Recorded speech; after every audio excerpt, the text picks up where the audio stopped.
an internship almost doubles your chances of getting a job. And the good folk at the University of Adelaide, and I say that because not all universities allow this to happen. And so you're very lucky.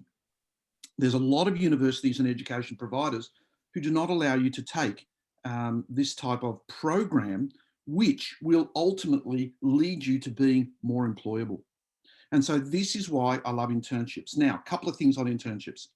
Number one, it's not necessarily going to gain you any extra skills. Okay, it's just too short of time.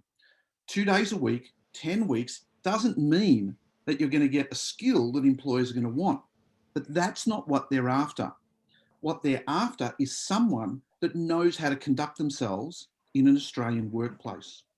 The other thing, which is probably the number one thing that you're going to get out of an internship above everything else, is a professional network. Now, hopefully you guys are already on LinkedIn.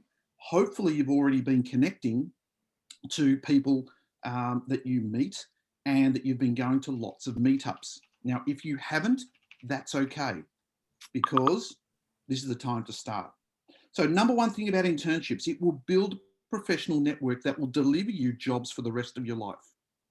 The second one is that you're going to get great experience in an Australian company, and that will get rid of that learning curve on how to conduct yourself. And all of that means that in this very competitive graduate workplace, you'll be able to beat the competition. Because all we're really worried about is you getting a job. We actually hope the others don't. By coming today, by joining in this program, you are going to get the job statistically over those who don't do it. So, you know, University of Adelaide probably won't want me to say this, but don't tell your friends, because there'll be competition.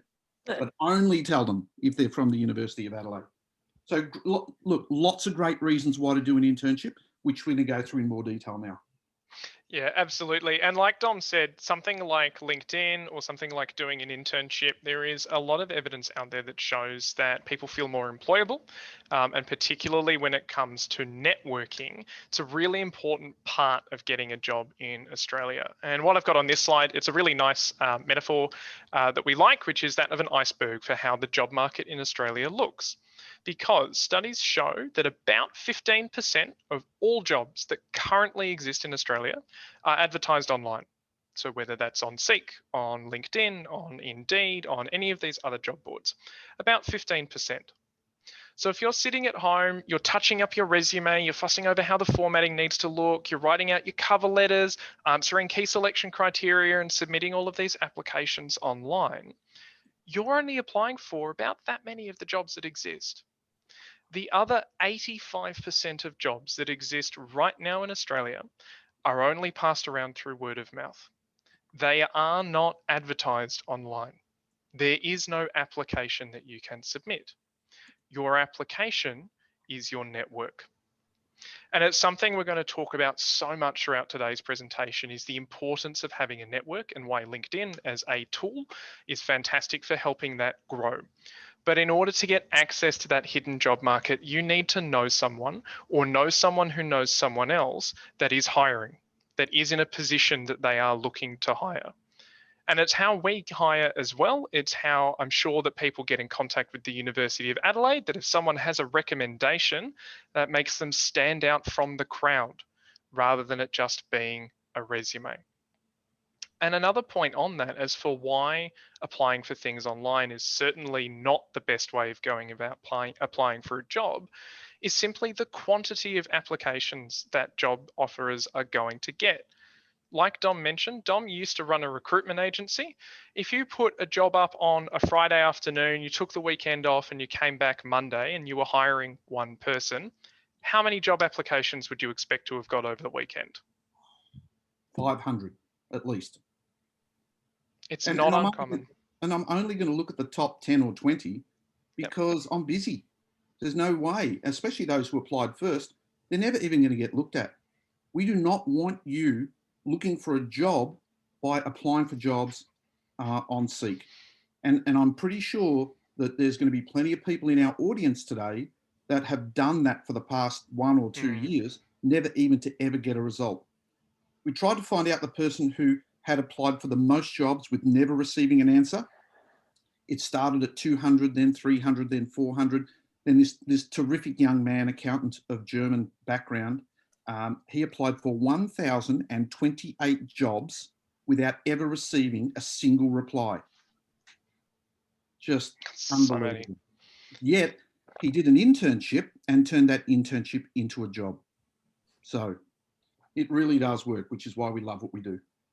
And the reason that that worked so well for this German guy is that he was able to get his face in front of people.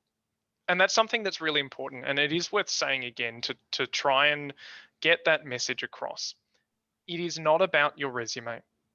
Your resume is not a problem. What you've studied is not a problem. The marks that you're getting at uni is not the problem.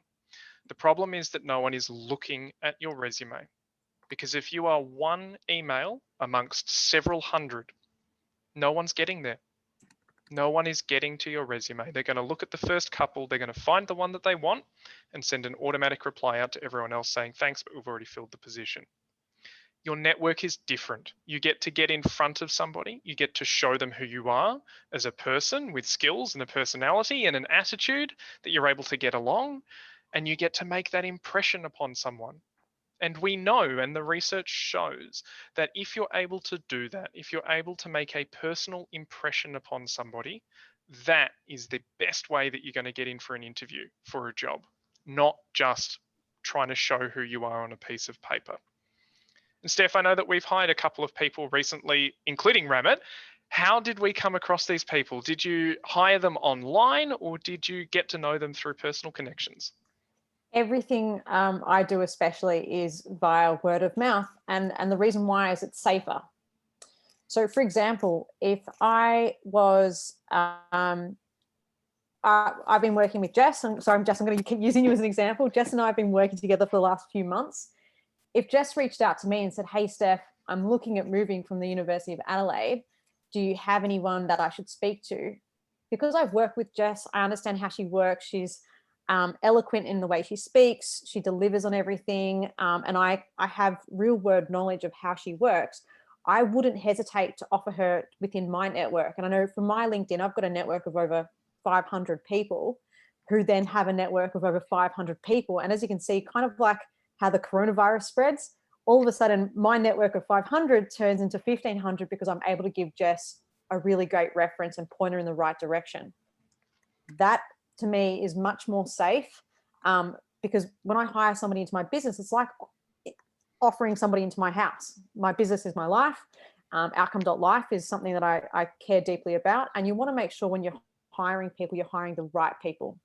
So I'm only ever going to recommend somebody if I can back them up, because it's also my kind of my status or my recommendations on the line as well. So everything we do at Outcome is definitely via referrals or via recommendation. Yeah. And we know that a lot of businesses are the same. And like Steph said, I think it's a really interesting point that you mentioned, that it's safer.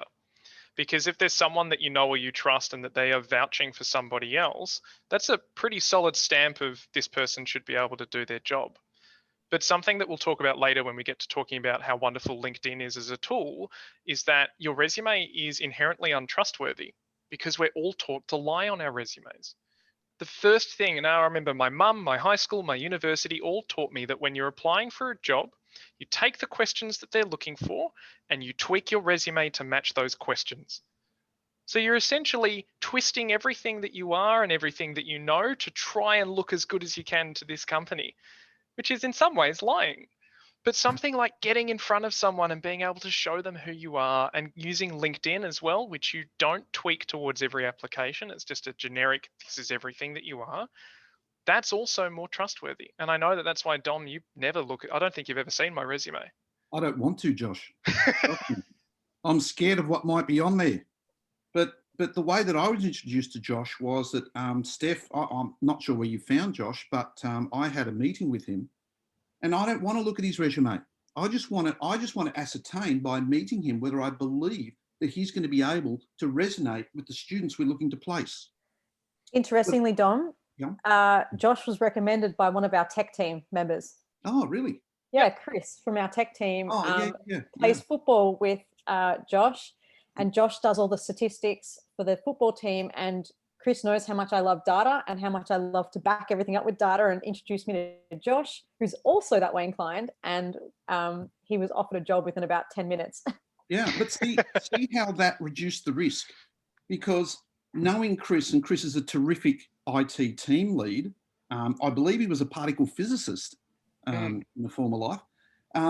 Anyway, if Chris recommends someone, that reduces the risk of that employee. Now, think of what else could happen. I could go into my inbox and look at 500 resumes of people I've never met, or I can take a chance on someone that I trust. And it's interesting because, and here's another thing for you guys as well, go to as many meetups as you possibly can, especially during COVID, even if they're online. The way I met Chris was that about 18 months ago, I went to a Flutter meetup. If there's any IT people in the audience today, Flutter is the new way that companies are creating mobile apps. Now, I saw this, I call them kids because I'm very old and you guys are all very young. I saw this kid with a PC, and anyone that has a PC we know is not a serious IT person because you'd have a Mac. Just kidding. Anyway, so I saw this kid with a PC, and so of course I made fun of him because that's what you do to people with PCs. And so he then opened up his PC and showed me that he had gotten rid of all the Microsoft rubbish and put Linux on there. So then he made fun of me. I offered him a job that night and he now works for me. This is a true story. I offered him a job that night and he now works for me at over 100 grand leading our IT team. So that's how it works. I've never seen Chris's CV. I've never seen Steph's CV. People refer to you, create a network. And that's what, and this is why I say the number one thing that an internship through the University of Adelaide will do for you is to increase your network, which will deliver you a job. Think of the alternative. Sitting in a classroom with your lecturers, and I'm sure the University of Adelaide have lovely lecturers, but I cannot imagine that you're going to build your network by sitting in another lecture, doing another subject, as opposed to doing an internship with a wonderful company. And we have spent, I'm conscious that we have spent a lot of time talking about networking, but there is a reason behind that. It's not just because we like to talk. That's definitely part of it, but because it is so important, and it is really important that we get that message across. And if it is the one thing that you take away from today, it's that in order to get a job in Australia, you need to focus on your networks and you need to make sure that you get out there and you get to know people. Because like Dom said, you learn at university, they teach you the skills, they give you the foundations, they give you the options of where you need to go, but then you need to meet people outside to then get those careers and get those wheels turning. But I think that's actually a really good segue to talk about what you can learn and what you have learned and how that's also important for making sure you line up the job. Because the networking will get you the interview, but then what do you say in that interview? Something that all companies love, and it's a great way to make a great first impression, is software. And it's worth saying right off the bat that it is not up to the University of Adelaide to teach you the latest and greatest in all of the software that's out there. The software simply changes too quickly. It is up to you to make sure that you are aware of what's out there, that you're aware of what the industry is using, and that you have at least a basic understanding of what the differences are out there. But note something really important that I just didn't say. I didn't say you need to be an expert, because you don't. You do not need to be an expert in any of this software because you're starting your career, you're looking at an internship. People are going to expect that you're not going to be the best thing they've ever seen. What they are going to expect, and what's really good for you to know, is the differences between what's out there so you can have that conversation with the company. For example, if you're looking at doing data analytics or business analytics, you should really know about Power BI and Tableau as two of the most popular and biggest pieces of software out there that are used by data analysts and business analysts. If you're able to go to a company, you're at a networking event or you're in an interview, and you're able to say to them, I see that you use Tableau. Interesting, because I know that Power BI does X, Y, and Z a little bit better. Have you thought about making the switch? And you're able to have that conversation. What a fantastic first impression you've made to this company. You've shown them that you're switched on, that you're engaged, that you care about your career, and you've put in the research and the effort to know what's out there. But at the other end of the spectrum, let's say you're an accountant and you're in an interview and you've never heard of Xero and you've never heard of MyOb. That's a really poor first impression that you're going to make, because they are the biggest two pieces of accounting software currently used in Australia. So you have to know that they're out there. And I know that I've just spent a bit talking about software, but Dom, this is normally where you like to speak a lot because you're so passionate about self-learning, upskilling, and finding out what's out there. Yeah. And I think that COVID was a wonderful time where people could self-learn. Again, it is not up to the university to teach you the latest and greatest software. It just changes too quick. I mean, if you went for an interview and you were a front-end web developer and you did not know about React that's been out for the last couple of years, no one's going to hire you.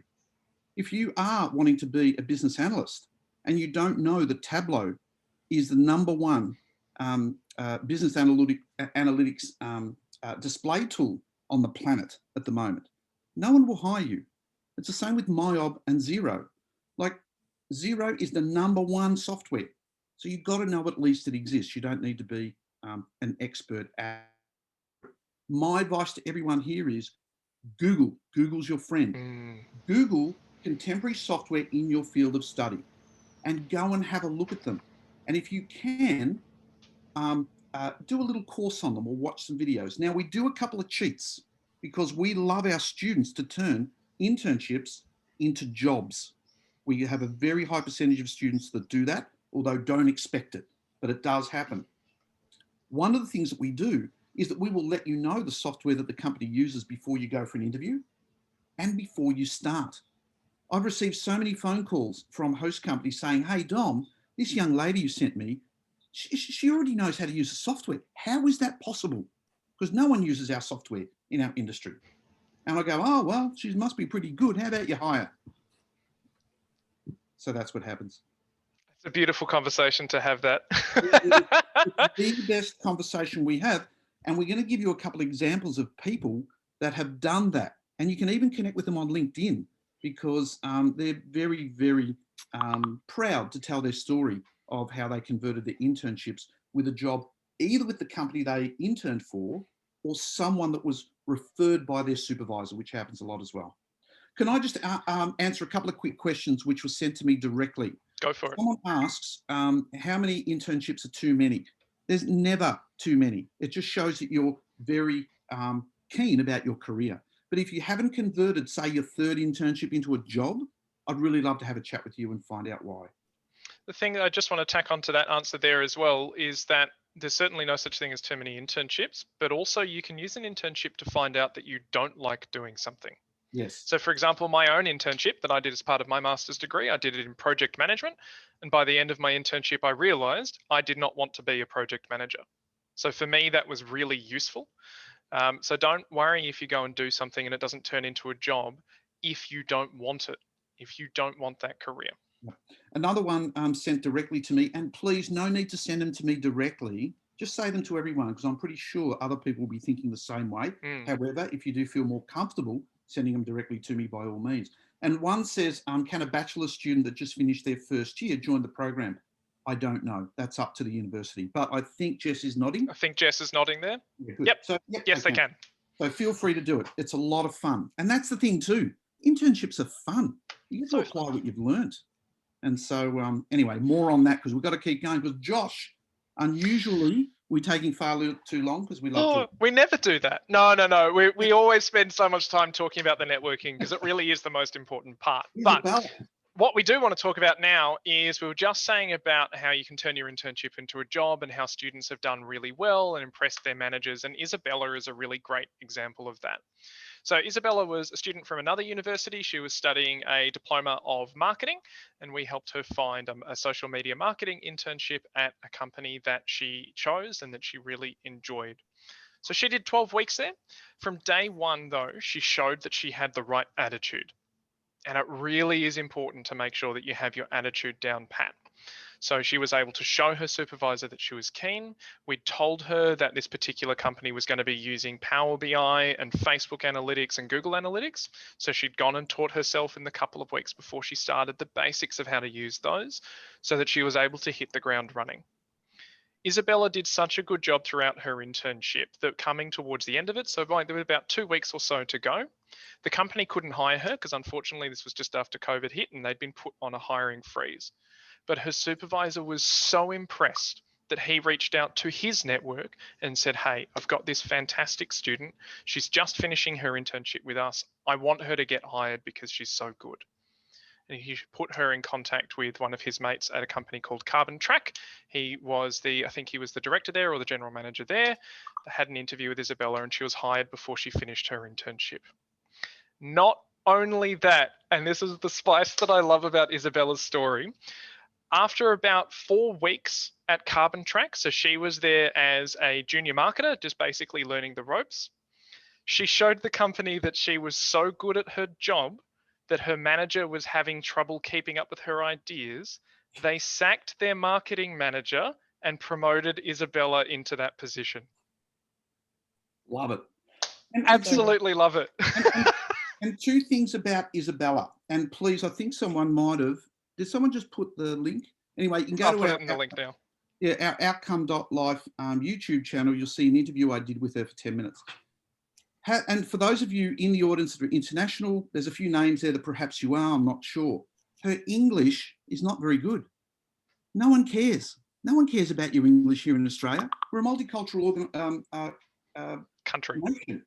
So her English was not very good. Also, she wasn't the best person at her job, but she had such a good attitude that, well, I only found this out today, that she caused someone else to get the sack. Now, we don't want to promote that people get the sack here.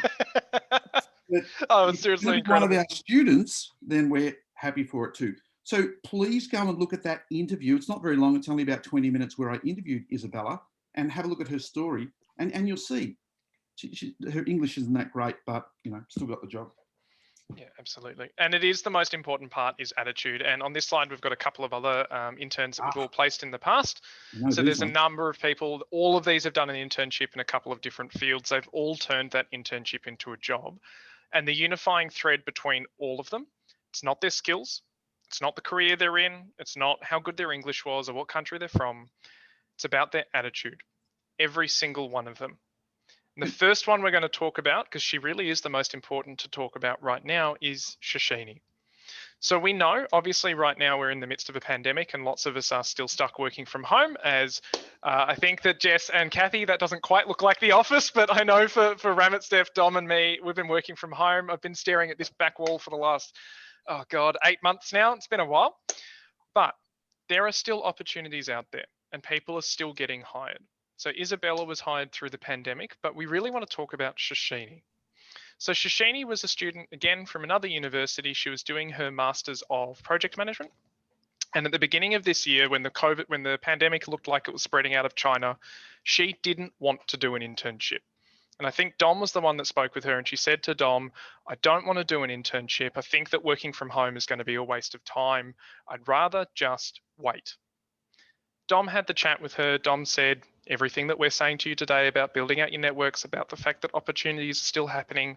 So she somewhat reluctantly agreed to then do an internship as part of her degree instead. I placed her into an internship in a company. Shashini is not the smartest project manager I've ever placed. She's not the smartest project manager I've worked with. She's not really anything particularly special except for one attribute that she has, which was her drive. She was exceptionally driven. So she got a project management internship at a company. And from day one, we told her to build out her networks and her supervisor told her to build out her networks. So she started with a pretty basic LinkedIn profile and I think 15 connections. I'm pretty sure Dom was her 15th connection. By week 7 of her 10-week internship, she had more than 500 connections on LinkedIn because she had spent so much time and so much effort reaching out to people, asking people, hey, you look like you've done project management for a career. I'm just starting. I'd love to connect with you if you can and we can have a chat. Now, do note, at this point, Shashini has never left her house. Mm-hmm. She's met the company online. She's met us online. She's done her interviews online. She's doing her internship online. She's never set foot in the company's office. And then the most wonderful thing starts happening. So in the last 2 weeks or so of her internship, Shashini gets a job offer from a company that she has reached out to on LinkedIn. and never met. And then she gets another job offer. And then she gets another job offer, and another and another and another. She gets 6 job offers from her home, interning from home, reaching out to people from home, having interviews online. Everything from the comfort of her couch. She gets 6 job offers. She takes one of those and still gets another job offer. She gets a 7th one after she starts her new job. And we really, really love to talk about Shashini. I'm about to put a video link up in the chat as well. We did a webinar with her and her supervisor a couple of months back now when she just finished her internship. It's about an hour long, and we know that's not terribly short, but seriously, it's fantastic, and we encourage you all to go and watch the whole thing. But do you see what the point is? The jobs are out there. The opportunities are out there, and working from home is not worse than doing it in the office. It's just different. But also it is the way the world is moving forward. This is the way the world is going to be. We're not going to go back to the office full-time 9 to 5. It's not going to happen. Worley Parsons, eBay Australia, KPMG have all come out this year and said that they expect at least half of their workforce to work at least 1 or 2 days a week from home for the end of time, for the rest of their careers. This is how the world is going to go moving forward. And I know we've spent a lot of time talking about Shashini, and there's about a dozen other interns on this slide, but she really is, we think, the most important and the most relevant person to speak about. Dom, is there anyone else that you wanted to speak about quickly on this slide? So Emily, for example, Emily came to me, and when I met her, she just looked like a chartered accountant. And when she did tell me what she did, she was in accounting. But Emily's English was quite poor, and her favourite subject was tax, but she didn't get a good mark. And so what I did was I placed her with a company that did a very specialised thing in tax accounting, and that is research and development grants. Because Emily, what she was really good at was she was able to get the ideas of a company onto an application form to ensure that these technology companies received the research and development tax benefit that the government offers every company that is eligible.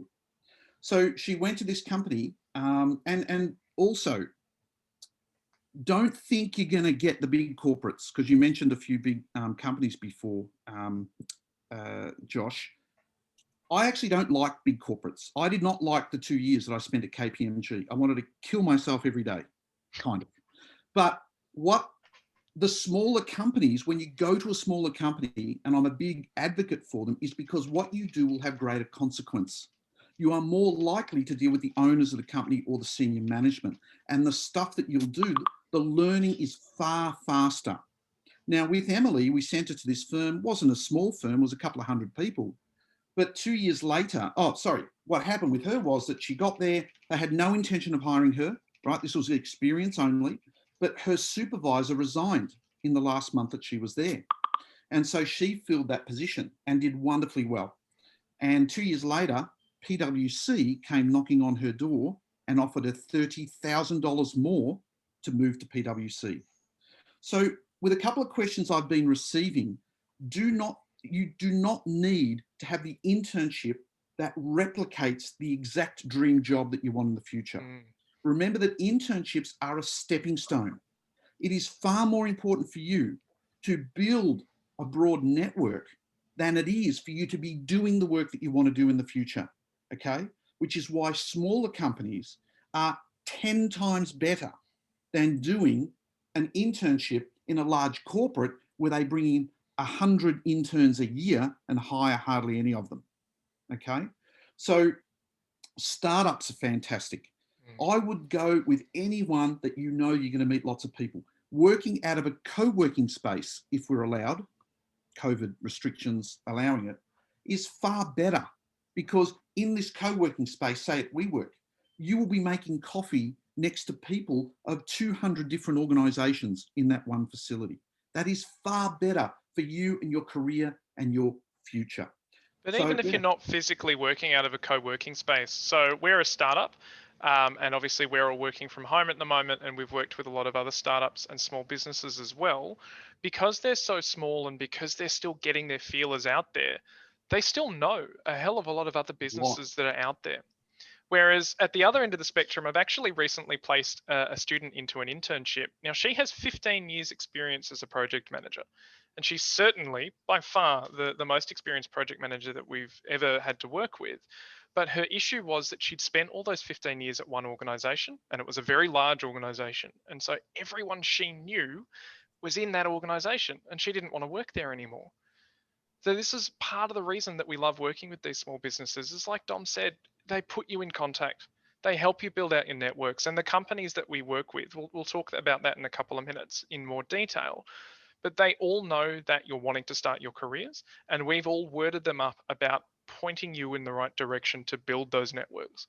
They'll tell you what the relevant industry meetups are that they go to, and they'll take you along with them online to introduce you to the people that they know.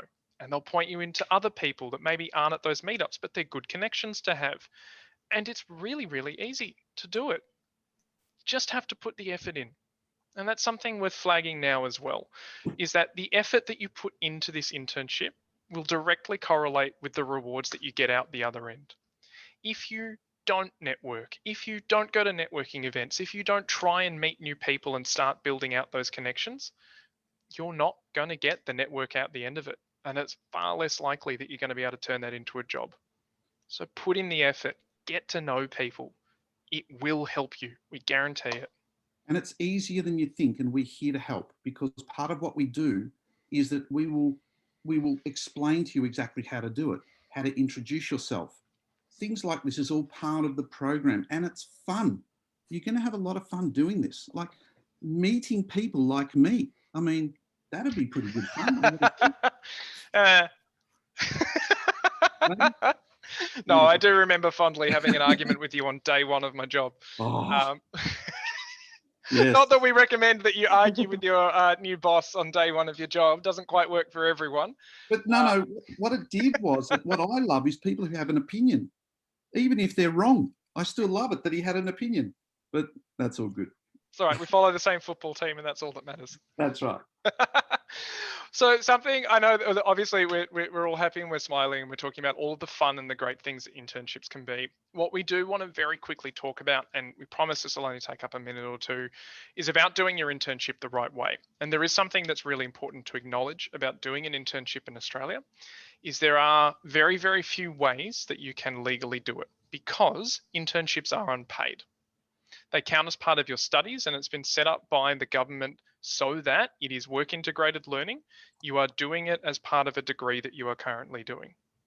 So if you're all studying at the University of Adelaide and you're doing your internship that way, but if ever in your future you look at doing an internship outside of your university, be careful, because you do have to do it as part of your studies.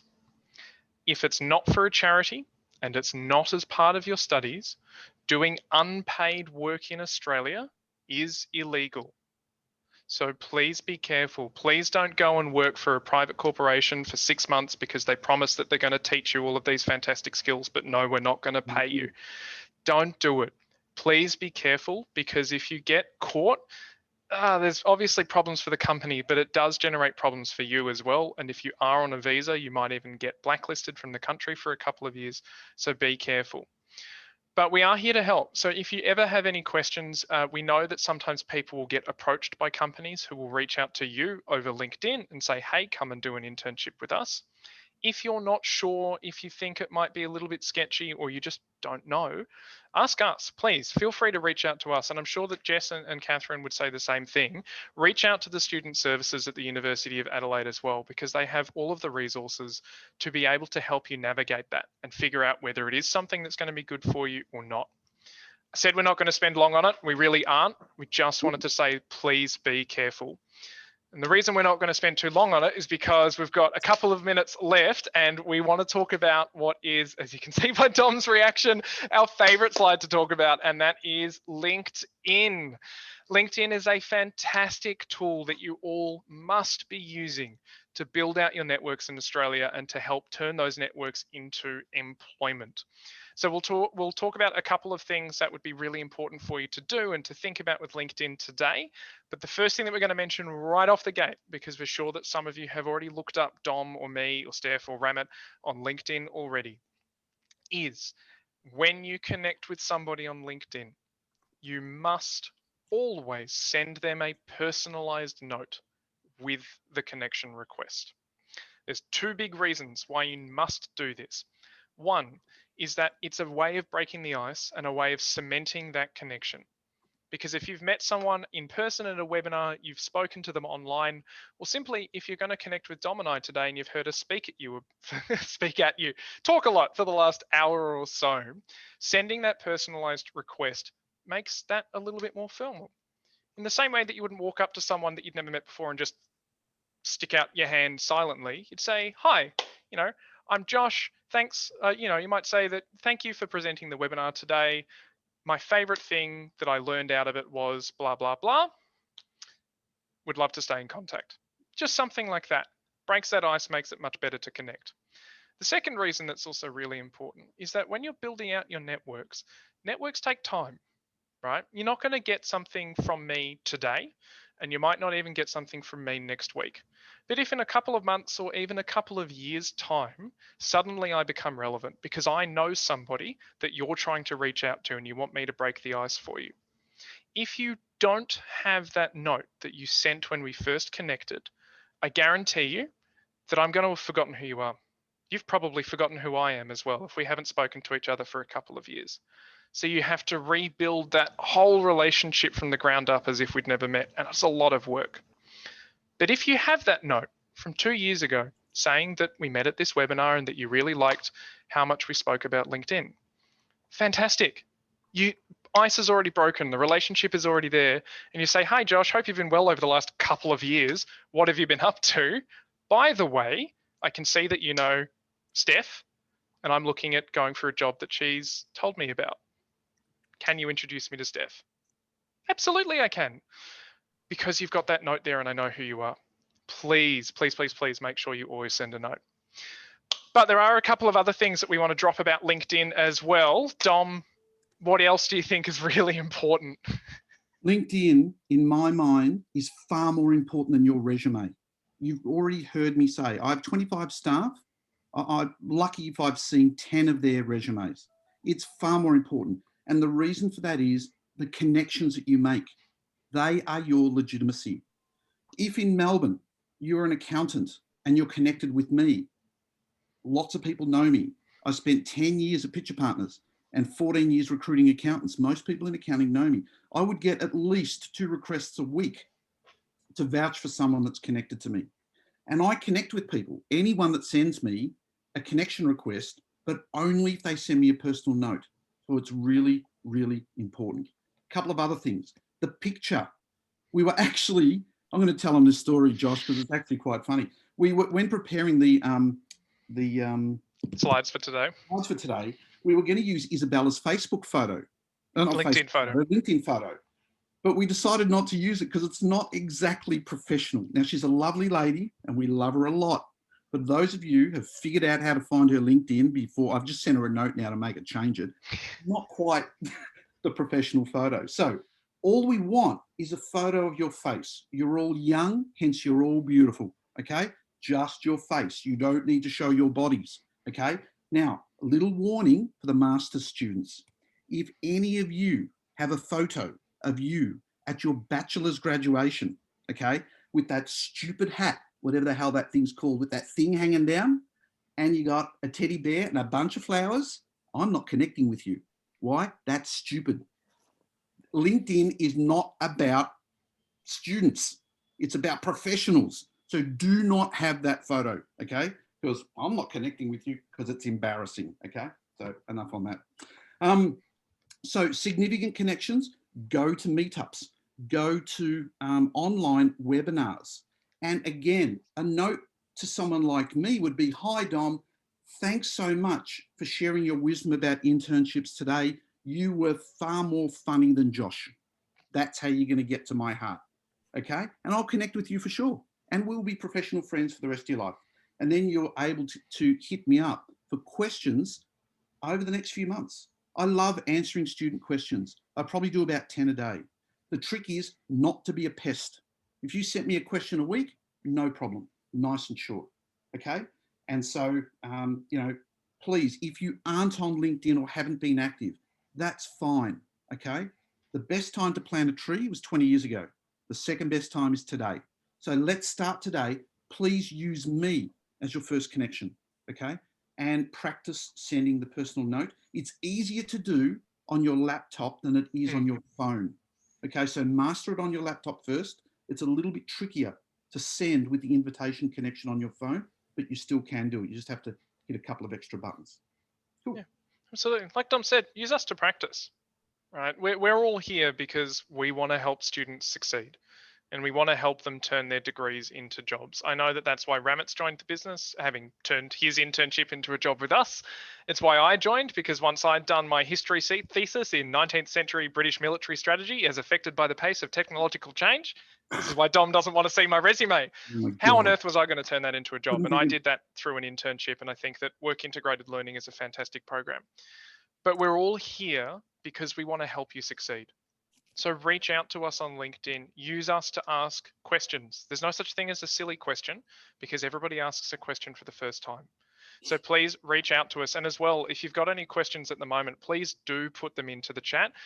We're just about to wrap up this presentation. There's only one more thing we want to go over. So please do put them into the chat and we'll get to those once we finish this second last slide, because we want to help you. We want to answer your questions about how you turn what you've studied into someone paying you for your work, for your first job, and then we can look at the career beyond that. But I did say this is the second last slide. This is the last slide. So all we wanted to quickly go over was some information about what an internship with the University of Adelaide and Outcome.Life would look like.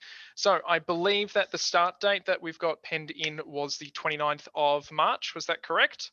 I'm seeing nodding heads. Fantastic. So your internship would start on the 29th of March next year. So you've got a couple of months to think about it and decide whether you're wanting to go ahead. In these internships, they will be remote, but like we've spoken about, like with Shishini and like with all of these other internships, remote internships still get you jobs and still get you those all important networks. The experience that you'll get in these internships will be real work experience. It's not a project that we're shuffling you into. It's not a kind of company that we internally call visa factories, so people where they just go and do work and don't get any benefit out of it. They are real companies with real projects, with real people who are going to introduce you to their real connections and get you that real experience. And of course, build out your networks. The internships themselves, I believe, will go for 2 days a week for 10 weeks. So it doesn't take up too much of your time. I know that when I was doing my own internship, it was actually for 4 days a week for a couple of months. But the 2 days a week, the University of Adelaide has structured that so that you still have time to attend all of your classes, to make sure that everything going with your uni studies is going well. And of course, to be able to work at the same time to earn some money to keep a roof over your head, food on the table, because of course, money does make the world go round. If you're lucky enough that someone else is able to help you out, fantastic. But if you do have to work like I did as a bartender for 8 years, it's perfectly fine. 2 days a week for 10 weeks does not take up that much of your time. You'd be surprised actually how fast it goes by, as I literally looked at the calendar just before and realized I've been working at home for 8 months now. It's a long time. And of course, finally, is that all of your internships will have supervision. So regardless of the company that you're going to, regardless of the kind of internship that you're doing, there will be a qualified supervisor there. So if you're looking at website development, someone who's done and practiced website development, mechanical engineering, the same, whatever it might be. And they know that you're an intern. So this is where it comes on us. All of the companies that we work with know that you're looking at starting your career. They expect you to have 0 relevant work experience. And if you have any, that's a bonus. They expect you to be really green and to make mistakes. Making mistakes isn't something to be scared of. It will happen. It's not a question of if, it will happen.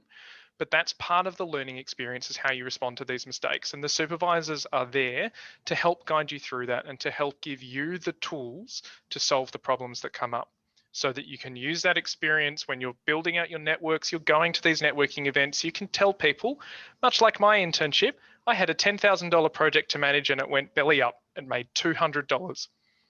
Why did that fail? Well, I can tell you about that and start building out those relationships. In fact, I think that's exactly what I told Steph in my interview, which is why I don't want to be a project manager anymore. But it builds those stories, it gives you those things to talk about.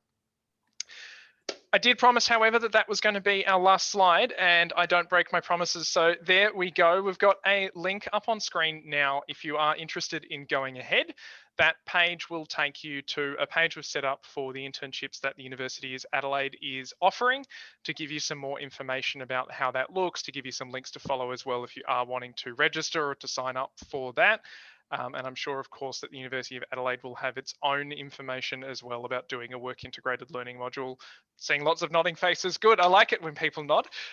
They'll have all of their own information as well about what you can do, how you can get started, and how you can learn to play the rules of the game and get your internship into a job. But I think that's all that's done. And Dom, we didn't go over time. Look at that. Oh, goodness. It's a miracle. Just the last thing from me, okay? Please, if you have a choice between doing another uni project, not that there's anything wrong with uni projects, or getting some real world experience, I think it speaks for itself of how useful it is. And you know, we place 6,000 students in internships, and we would love to help you guys find a meaningful experience. So questions, and this is a chance for anyone who would like to just unmute themselves, just ask a question. Please, you know, this is great practice for you when you do have to get up and present to people, because that's going to be a big part of what you do. And thank you so much for everyone who left your cameras on. And thank you as well to the University of Adelaide for helping us put this on, because as you can tell, Dom and I love to speak, so much so that Steph came along to say some things and Steph hasn't said much, but. I will just say one thing. When you guys click that link that you can currently see on the screen, it will take you to a web page that has a lot of information about the program, much of which you've heard today. At the very bottom of the page, there are a few buttons actually throughout it, where if you're looking to register, you'll click that page and it will take you through to the University of Adelaide Student Centre, where you can actually raise your hand to be involved in the program. Now, applications will be closed by the 30th of January at the latest.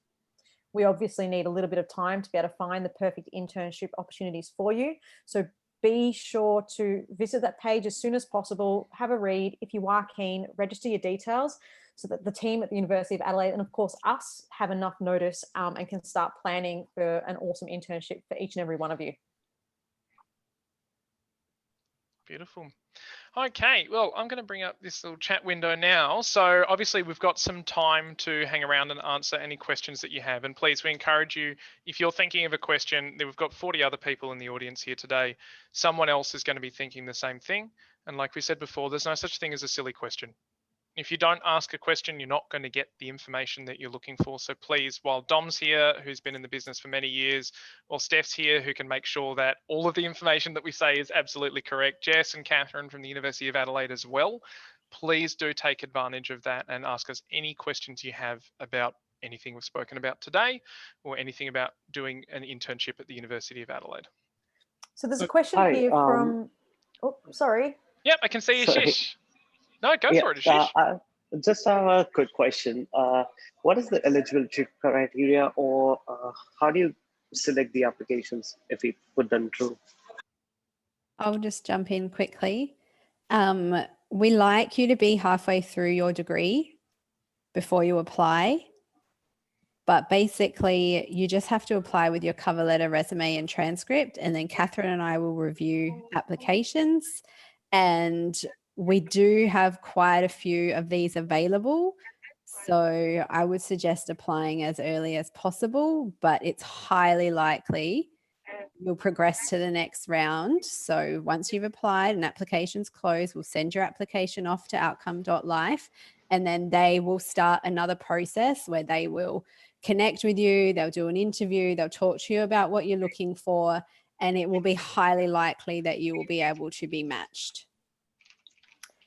There is a question here from Imad, who asks what kind of internship I can get with a general media degree.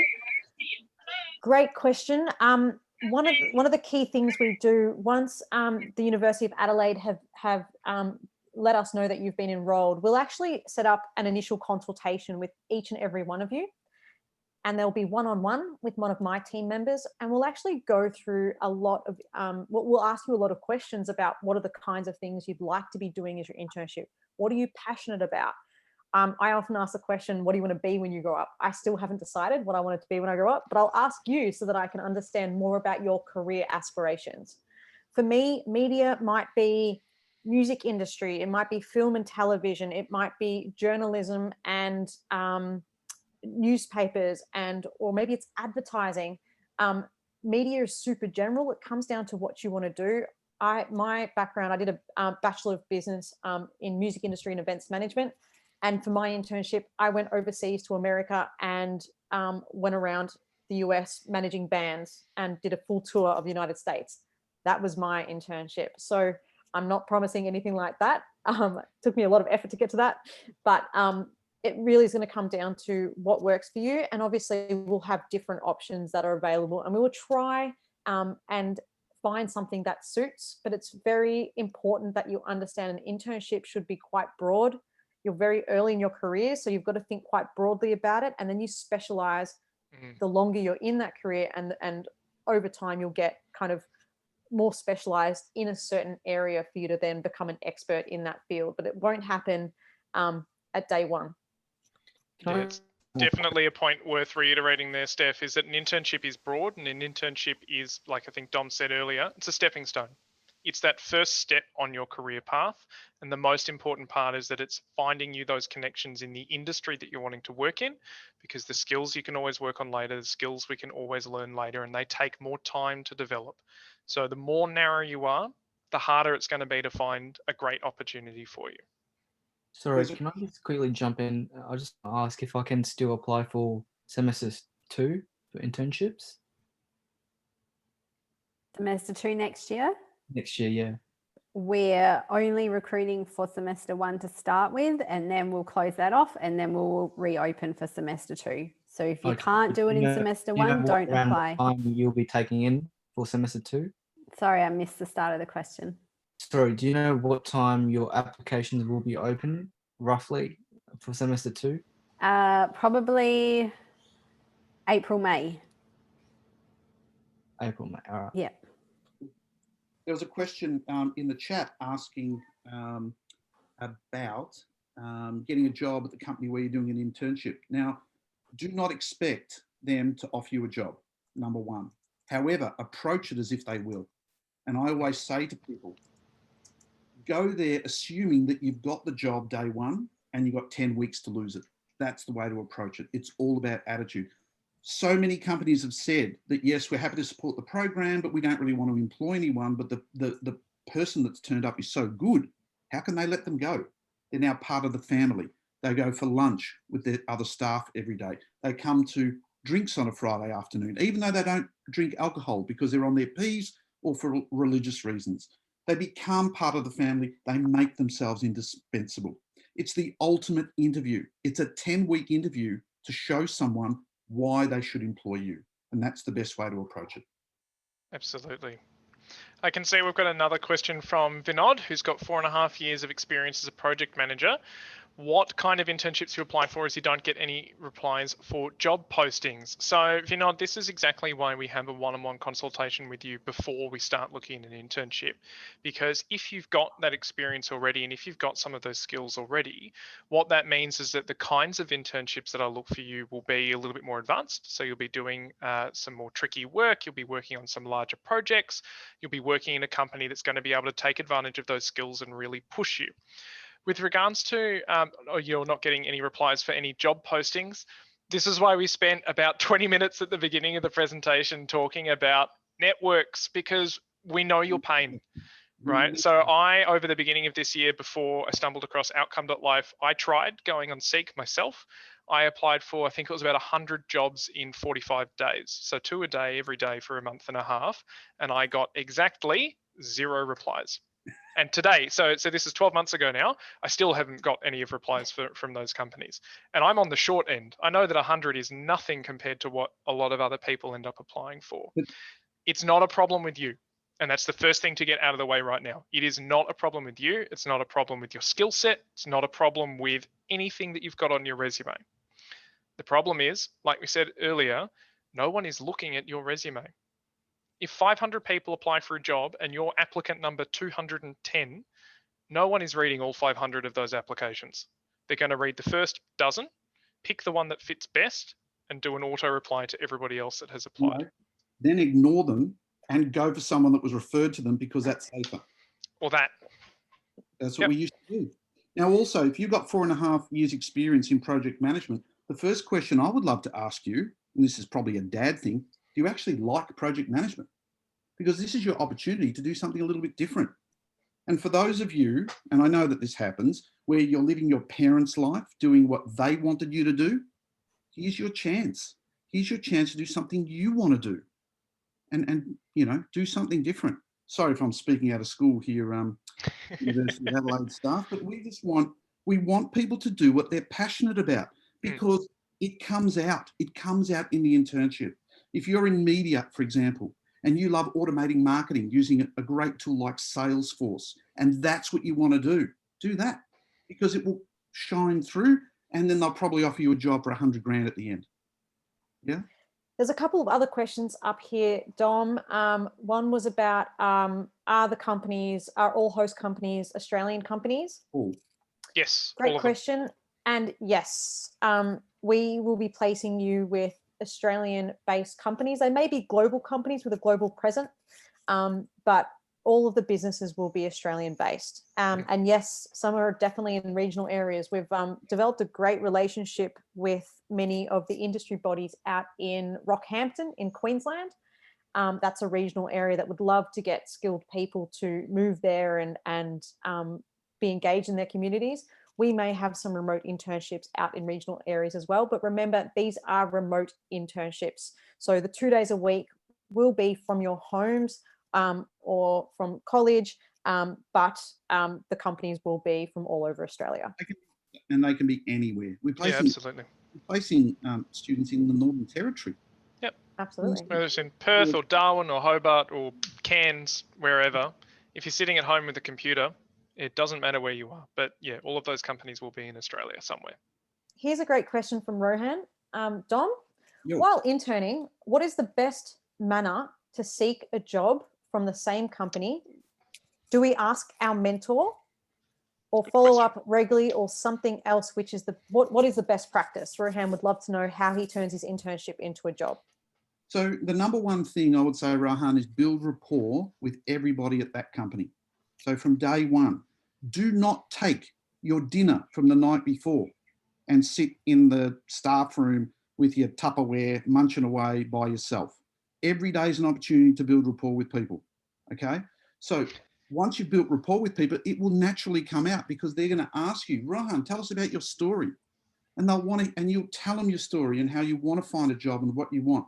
It is not unusual for internships to be converted into full-time jobs in the middle of the internship. It happens all the time, especially with automated software testers. I think every single person that's gone in to do automated software testing has had that internship turn into a job before the internship ends because they don't want you to go to their competitors. So the answer is yes to ask, but please build some rapport first because it can be quite confronting. I think part of the conversation as well is we offer, as part of our program and our service, we have what we call a partial care program. So from the date you start your internship, you'll actually get a phone call from one of my team members that checks on you to see how it's all going. Were you inducted? Did you meet your supervisor? Are you comfortable within your internship? And it's a great opportunity for you to tell us what's going on. We'll also do the same with you as interns at week 6 and week 12. And as you can guess, we also contact the host companies throughout the internship to check and see how they're finding you. And it's not unusual for us to ask the question at about week 10 or 11 and we'll say to them, hey, does Rohan have any chance of being offered a job? And we kind of like to get that inside word so that we can make sure we prompt them in the right direction towards, hey, don't let Rohan go. If he's awesome and he's doing the right job, who else is going to do it when he leaves? And we help facilitate those conversations as well on your behalf. And like Dom said, it is really important that you start building up that rapport with the business from as soon as you get there. So I know that for those of you who are interested in doing this internship with the University of Adelaide, Steph, I think we've got a couple of other webinars booked for like early next year before things are going to, yeah. So we'll talk about there, for example, how you can make that best first impression. So when you walk in day one, or rather when you're sitting at home, when you log in day one, how you make that best first impression. And what Dom's saying about don't bring your lunch from home. Obviously, if you're at home, your lunch is going to be from home, but it's about using the time to connect with people. So if we've got a Slack channel, for instance, that we use at outcome.life, which of course I'll message Steph about a work question that I have, but I'll also ask Steph what she did on the weekend. Or we'll have, a business meeting at some point throughout the day, and we'll normally start chatting about some other things that's happening on in life. Use those moments, because the same thing with building out those networks, you need to show who you are as a person so that they fall in love with you as a person and don't want you to leave their business. That's the important part. Couple more questions, guys. We might have to do quick fire, just so that we can wrap this up. This is one for Jess. Is there additional fees for the virtual internship program other than the normal course tuition? You enroll in your normal course, or we enroll you, and it'll just be that fee, just the standard course fee, no additional fee. Thanks, Jess. Dom, yes or no question. Is it okay to feel like you're lacking with practical and course-related field knowledge experience when doing an internship? Yes. Thank you. Jess, it looks like Johan has received the email for the next step of the application process to complete an online video interview. Is that with your team? Yes, that is with us. We do. We ask a few short questions for them to do a short video. Yep. Awesome. It looks like that the Veerpool platform, there's no link to the interview. So that might be something technical we check. We will check. Thank you. Thank you. Also, that same question. I think that's it. Everyone else has said thank you for the kind words. It's been very useful, and they're all going to do the internships, I think. Woo. Good. I'm glad. Sounds great. Honestly, sitting in a lecture room, doing an internship, my goodness. Difficult. No, fantastic. Okay, well, in that case, if we're all done with questions, Jess and Catherine, I guess I'll quickly throw to you. Is there anything else that you want to pass on to the students that are here today? No, just thank you all for joining. Again, if you have any questions, feel free to email Catherine or myself separately, but otherwise you've got the application details, so we look forward to seeing you apply.